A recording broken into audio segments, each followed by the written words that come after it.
Hey, what's up, everybody? Let me give a big shout out to you all for just jumping in to hear this today. Let me introduce myself.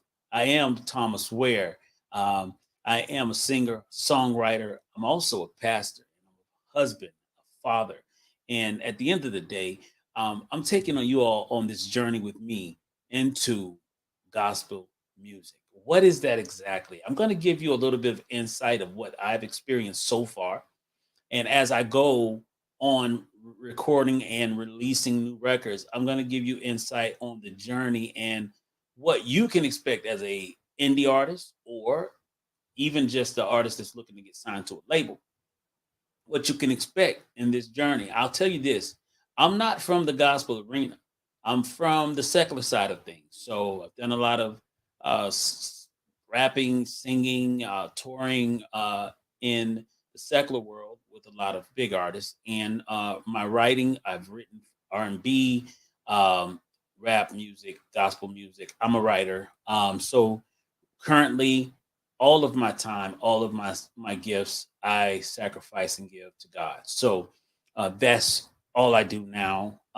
So I'm taking you on this journey with me because I want you to be able to know what to expect. I will tell you this from the start. It was an absolute curveball for me coming into the gospel arena. Now, I will say this, that I did intend for there to be some form of surprises, mainly because anytime you deal with humanity and you deal with money and you deal with the opportunity to become famous or hold a certain title of fame, there's gonna be a flesh moment. So I have so much to share with you guys, man. This has been a journey, and so far I'm loving it for the most part, mainly because I understand that for me, this is ministry.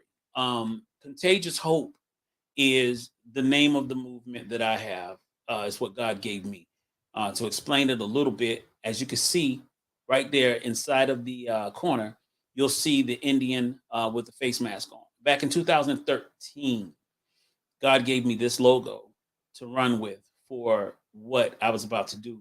Now, the particular Indian chief, um, it actually came as a symbolic gesture or thought of what Paul, the Apostle Paul, was talking about when he said that he was chief, that Christ came to save sinners in whom he was chief. Now, just to clear that up, I know he wasn't talking about an Indian, but what I will say is this: he was talking about leadership, and he was talking about after you have received Christ. A lot of times, we are the leader in our circle that will share this gospel with other people. So, in saying this, I'd like to say that this was the entire picture that God gave me, is that it's time to move forward with going back to where I came from and making music that would reach people from where I came from. My background is very, very. I guess you could say my background is similar to a lot of people. I'm sure a lot of people aren't as transparent to share a lot of things, but I will. I'll be sharing a lot of my journey, my past life, and the things that I've done in the past. But more so, the mask on this logo actually stands for how contagious hope is. And when we have the ability to be the chief in our circle, we can't allow ourselves to have our voice stolen. And so when it comes to the music industry, God began to show me after the first release that I did, the first release that I did nationally is as a solo artist, is Love Me to Death. When I first released this particular record got a lot of coverage. It got a lot of support. Um, but I've noticed that almost a year later, it's getting more support now than it did when it first released. And God was showing me that this is the hope. This is the message of hope. I got a lot of pushback, surprisingly, from the gospel music and radio industry, saying that the phrase "love me to death," using the term "death" in a song, was not something that was desirable in gospel music. However, if we take away the message of death, we take away the message of the cross, and if we take away the message of the cross, then we don't have faith to believe in at all.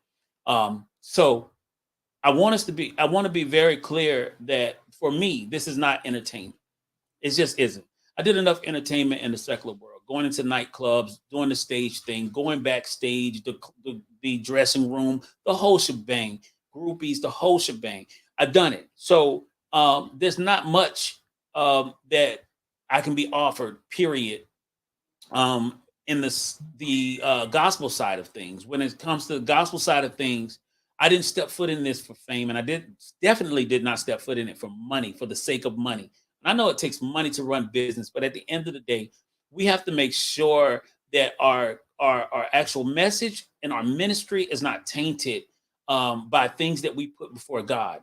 I believe that God will always, and I am a firm witness and I'm a believer, and I've seen God do it in my life countless times over and over again, that he will supply all of our need according to his riches and glory.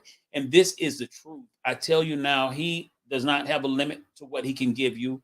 And at the end of the day, if you keep him first, there will be nothing that can be withheld from you.